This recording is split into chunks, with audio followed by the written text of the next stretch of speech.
Bonjour, dans cette vidéo, nous allons voir comment ajouter un serveur SMTP, un ou plusieurs. Pour ce faire, je vous invite à cliquer dans Serveur SMTP. On aura la fenêtre des serveurs préétablis. En l'occurrence, on va paramétrer un serveur Gmail, Google. Il suffit d'avoir un email Google, si vous n'en avez pas, c'est facile à déclarer, c'est un Gmail. Le port est déjà paramétré, le délai est 66 millisecondes, les trust SSL, et il sera actif. On verra juste après les éléments du dessous. Là, je vais mettre mon email. bon, c'est un email de test.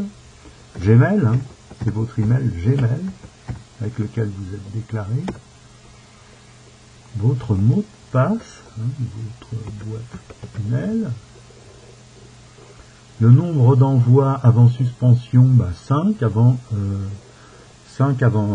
une suspension pendant 1 minute.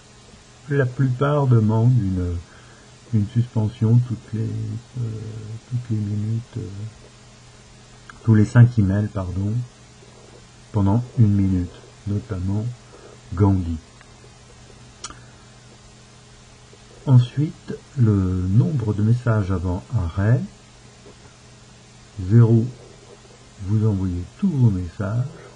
Si vous mettez un nombre, les X premiers seront envoyés. Ensuite, ça s'arrête.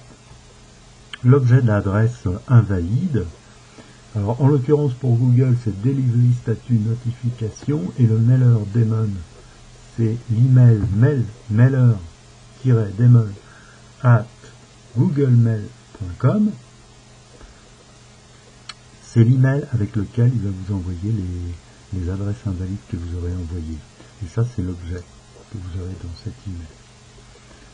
Ça nous permettra de récupérer ces emails quand vous irez dans adresse invalide et importation.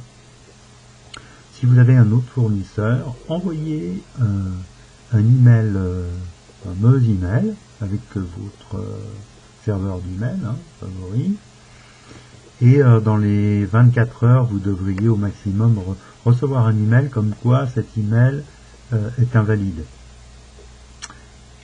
Et là, vous récupérez l'objet de cet email que vous paramétrez ici et que vous copiez, et l'adresse email avec laquelle ça a été envoyé, et vous la copierez ici, cette adresse email.